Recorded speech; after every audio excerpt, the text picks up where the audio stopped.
वो जो बीमार वृद्ध थे उनको जगाने की चेष्टा की जा रही थी।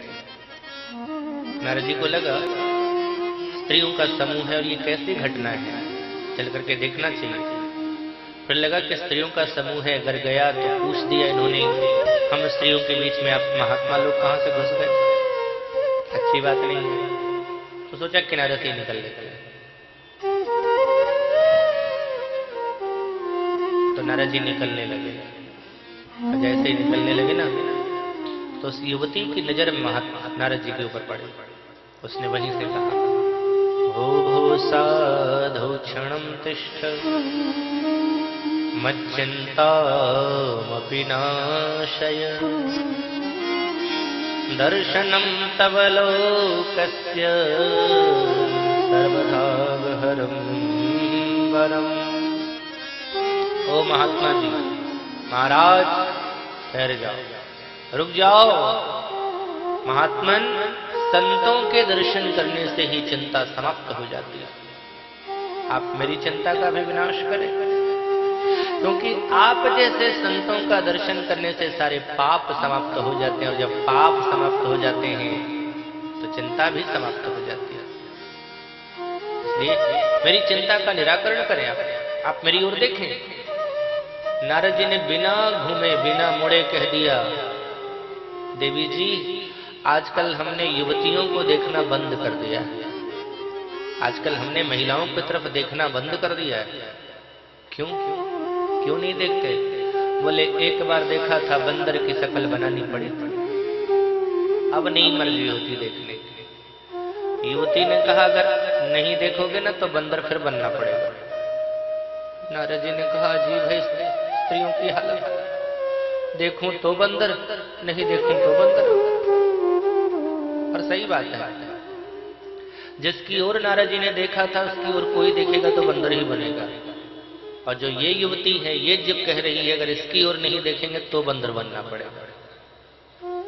जिसकी ओर नारद जी को देख करके बंदर बनना पड़ा था वो थी माया। और जो अभी आमंत्रित कर रही है नारद जी को देखने के लिए अपनी ओर, वो है भक्ति। माया की ओर जो देखेंगे वो नाचेंगे, और भक्ति की ओर जो नहीं देखेंगे वो नाचेंगे। तो पूछ लिया, आपका परिचय क्या है? अहम भक्ति रीति ख्यात, मैं भक्ति हूं। ये दो इमो में तनयो, ये मेरे दो पुत्र हैं। नारद जी ने कहा, बस यही देखना बाकी रह गया। मैं तो पहले जानता था कि माँ होती है वृद्ध और बेटे होते हैं जुवान, और यहाँ क्या है, मैया है युवती और बेटा है बुढ़ा। अब कलयुग में यही बच गया था। देखा, पूरा परिचय दे महाराज। उत्पन्न द्रविड़ेशाहं वृद्धिं कर्नाटके गता पचन पचन महाराष्ट्रे गुर्जरे जनता। अपना परिचय दिया। भक्ति मैया की प्रशंसा से नारद जी महाराज करने लगे। मैया, आप वो हैं कि आप जहां रहते हैं भगवान को जाना पड़ता है वहां पे। अच्छा, एक बात बताओ, क्या रावण का जीवन या रावण की लंका इस तरह की थी कि भगवान के चरण वहां पड़ जाओ? कभी कल्पना करो। रावण की लंका या रावण के जीवन में भगवान का पदार्पण हो जाए संभव ही नहीं था, लेकिन भगवान राम पूरे दलबल के साथ वहां पहुंचे। क्यों? रावण की लंका में भगवान का पदार्पण क्यों हुआ? क्योंकि सिद्धा भक्ति की स्वरूपा से सीता जी वहां थी।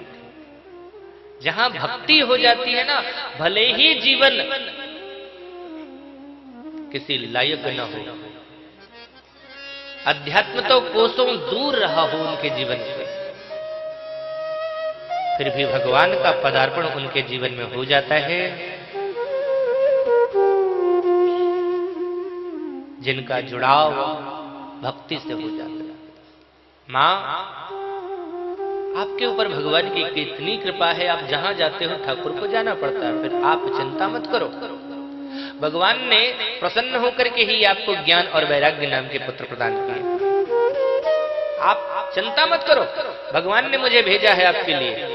मैं अभी प्रयास करता हूं। और ऐसा कह करके उन्होंने क्या कोशिश करी, वेद वेदांत घोषश्च गीता पाठेर मुहुर मुहुर, वेद वेदांत की घोषणा करनी शुरू कर दी, गीता का पाठ करना शुरू कर दिया। लेकिन क्या होता, वेद की घोषणा करते, वेद की ऋचाएं बोलते, सत्र बोलते, तो ज्ञान वैराग्य बैठते, उसके बाद जैसे ही नारद जी बंद करते ना फिर से,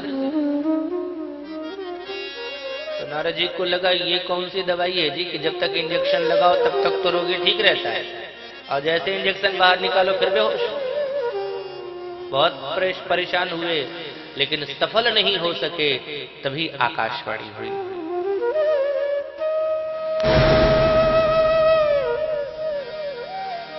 ज्ञान और वैराग्य को जवान करने के लिए, शुद्ध करने के लिए सत्कर्म करो। सत्कर्म क्या है, नारद जी ने प्रश्न कर दिया। कोई साधु बताएंगे, साधु साधव भूषण, वही बताएंगे तुम्हें, साधव साधु भूषण। एक तदर्थ तो सत्कर्म सुरर्षे तम त्वम समाचर। नारद जी ने कहा तो कौन साधु बताएंगे ये भी बता दो। बोले ढूंढ लेना। अच्छा, आकाशवाणी भी बड़ी विचित्र होती है, आधी आधी करेगी। ये भी नहीं कहा कि क्या करना सत्कर्म, और ये भी नहीं कहा कौन महात्मा बताएंगे। नारद जी ने भक्ति मैया से प्रार्थना की, आप यहीं रहें, मैं वो सत्कर्म साधुओं से पूछ करके, महात्माओं से पूछ करके आता हूं। नारद जी महाराज चले, कोई साधु मिल जाए जो साधना में निरत है, और वो साधना संसार की नहीं बल्कि भगवान के चरणों में लगी हुई जिंदगी जिनकी हो। अच्छा, सज्जन और दुर्जन में क्या फर्क है? सज्जन वही है जो मुख से बोले वही हृदय में रहे, जो हृदय में रहे वही मुख से बोले और शरीर से वही कर्म करेगा, यही सज्जन है। और दुर्जन कौन?